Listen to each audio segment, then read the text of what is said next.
presentar al doctor Mario Weinfeld una noticia que se sospechaba a fines de la semana pasada, pero que se conoció en el día de hoy con los fundamentos, se conoció el escrito, el fallo de la Cámara a propósito de la constitucionalidad de la ley de medios, favorable a los intereses del Grupo Clarín. Efectivamente, el fallo, digo, por decirlo rápidamente, el fallo, aunque tiene algún matiz, declara la inconstitucionalidad de una parte de la ley del Servicio de Comunicación Audiovisual, que es la parte que más le complica la vida a Clarín.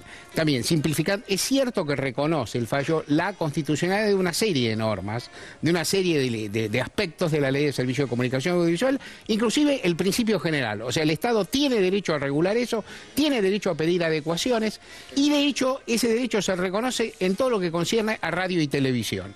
En radio y televisión tiene derecho a regular, y el plazo de adecuación, de desinversión, que se le dice a veces en forma un poquito impropia, pero que todos entendemos, ya venció. Esa es la parte del fallo que reconoce todo lo anterior y coincide con todos los anteriores. ¿Qué es lo que cambia? Que sobre todo, para los canales de cables no hay ninguna restricción, es injusta la restricción establecida por la ley, y por lo tanto Clarín no tiene que desprenderse de ninguna de sus señales de cable. Es uno de los corazones de la ley, ¿no? Es el corazón de la norma. ¿Cuál es el concepto de la Cámara que vota unánimemente, aunque cada uno de los camaristas fundamenta diferente? Fundamenta, sí, hay un primer voto que es de la jueza Ana Julieta, que es el más larguito, y los otros van agregando fundamentos. El fallo es larguito, es frondoso, lo que dice uno, después de apenas unas horas después de emitido y publicado, es una primera mirada, después habrá que mirarlo en detalle. Pero básicamente, ¿qué es lo que plantea el fallo? El fallo casi identifica la sustentabilidad económica de una empresa con la libertad de prensa. O sea, el fallo dice, si se hace eso hay un exceso del Estado, que el Estado puede regular, pero el Estado no puede regular con abusos. Eso es más o menos lógico hasta ahí. ¿Cuál sería un abuso? Poner en riesgo la sustentabilidad económica de la empresa. ¿O la rentabilidad? Sí, la expresión es sustentabilidad económica. Sí. Digo, pero es eso, la rentabilidad. Da por probado que si Clarín se desprende de la licencia de cable que le exige la ley, está en riesgo la sustentabilidad de la empresa. Y casi el fallo identifica sustentabilidad económica de Clarín con libertad de expresión. Y eso es una enormidad ideológica, es una decisión ideológica de los camaristas, y es una enormidad conceptual, porque justamente lo que está en discusión no es la ecuación económica del Grupo Clarín, sino la libertad de expresión en general. De los otros grupos. De los otros grupos. Cuando vos decís, Clarín puede tener problemas porque se le limita la licencia de cable, no consideras cuáles son los problemas que pueden tener otros competidores si Clarín tiene el dominio. Por la posición dominante. Algunos que ya están y otros que ni pueden estar o que han sido sacados. Ni hablar los cables del interior que desaparecieron. Que se los pasaron por arriba. O sea, los que pueden llegar a entrar y los que ya fueron excluidos. Entonces, en definitiva, uno puede decir que es casi un fallo en concepto del siglo XIX. La propiedad privada por encima de los principios regulatorios. Esto choca con varias cuestiones, inclusive con principios sentados por la Comisión Interamericana de Derechos Humanos, que son ley para la Argentina porque forman parte de los tratados que se sumaron a la Constitución. Entonces, el lucro privado por encima del derecho a la información. Este es el núcleo discutible, ideológico del fallo. El fallo a la vez tiene, ¿cómo decirlo?, el barniz de reconocer que la ley es válida, y esto yo creo que lo puede poner en un baile a los propios camaristas, porque si la ley es válida en general, pierde mucho fundamento, sustentabilidad y seriedad las medidas cautelares que la pararon durante tanto tiempo, inclusive lo que dictaron estos camaristas. Si yo no le digo a darle consejo a nadie, porque ¿viste? Cada uno hace su laburo, pero si yo quisiera meterles un juicio político, contrastaría este fallo con las medidas cautelares que dictaron atrás.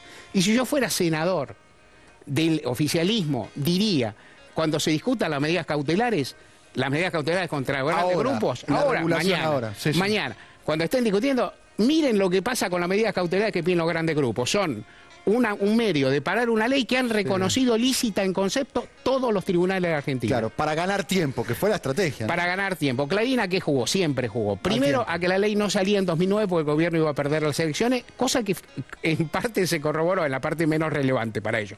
El gobierno no le fue bien a las elecciones de 2009, la ley salió. Después jugó la derrota de 2011, ahora está jugando con el escenario 2013.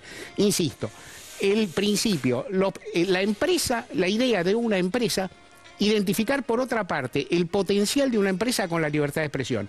Los camaristas usan en algún momento la expresión prensa independiente. Me permito decir, la expresión prensa independiente, medios independientes, no es una expresión jurídica, es una expresión de las polémicas públicas, que la dicen quienes están a favor de las posiciones de los medios dominantes, clarísimo. Es una especie de camiseta. ¿Es un fallo a la medida del Grupo Clarín, entonces? Sí. ¿Cortado a la medida de Sí, los porque intereses? inclusive le da el camuflaje, por decir así, o sea, o el maquillaje, de tener algún aspecto en el cual se reconoce algo de las posiciones del Estado Nacional en la cuestión. Por esto mismo, las dos partes pueden recurrir, porque en realidad, si bien el ganador hoy, claro, es Clarín, en Cámara, el ganador es Clarín, algo se le rechazó. Entonces los dos pueden acudir a la Corte por vía del recurso extraordinario y plantear sus críticas y sus quejas, que es lo más factible que pase.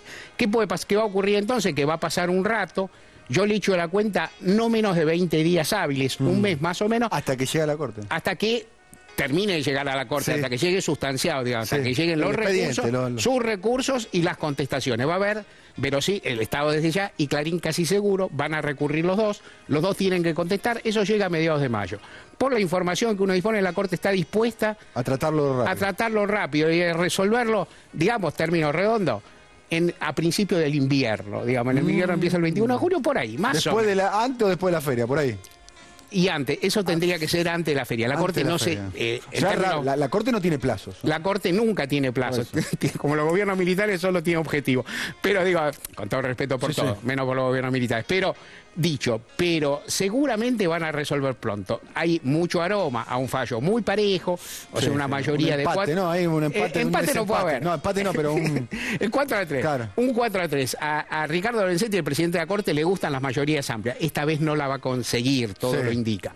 ¿Cómo están? En el gobierno están relativamente optimistas, porque dicen, es un fallo malo. A veces uno como abogado dice, cuando llegas a una instancia superior, es mejor un fallo malo en contra que uno bueno a favor. No es del todo cierto, pero hay una parte de eso. Para mí, técnicamente es un flojo fallo, con un criterio, con un sesgo individualista muy fuerte, con una negación de lo que son las convenciones generales, los principios generales sobre capacidad regulatoria del Estado y sobre el riesgo que las posiciones dominantes significan para la libertad de expresión, poniendo la propiedad privada por encima de la libertad de expresión. Déjame hacerte una preguntita nada más. Claro. La Corte Suprema es el último partido, ya está, es la final. Totalmente. Ya no queda más, ¿no? Porque para la gente, para los televidentes, que estamos de la primera instancia, segunda instancia, recurso... No, terminada la Corte Suprema, termina ante la justicia argentina, uno puede imaginar muy hipotéticamente ante tribunales internacionales, pero no va a llegar. La Corte Suprema es la que decide y esa decisión, según los integrantes de la Corte, va a llegar pronto.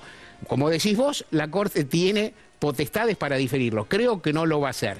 A mi paladar, si la Corte se sustrae a las presiones que recibe, vamos a ser francos, del gobierno y del monopolio, digamos, o del oligopolio, de las dos partes, y del clima de bronca que hay, para mí la tiene fácil. Legalmente la ley es constitucional, es claro, y el único fallo hasta ahora que ha salido en contra es muy flojito. Muchas gracias. Excelente el análisis de Mario Wolfer.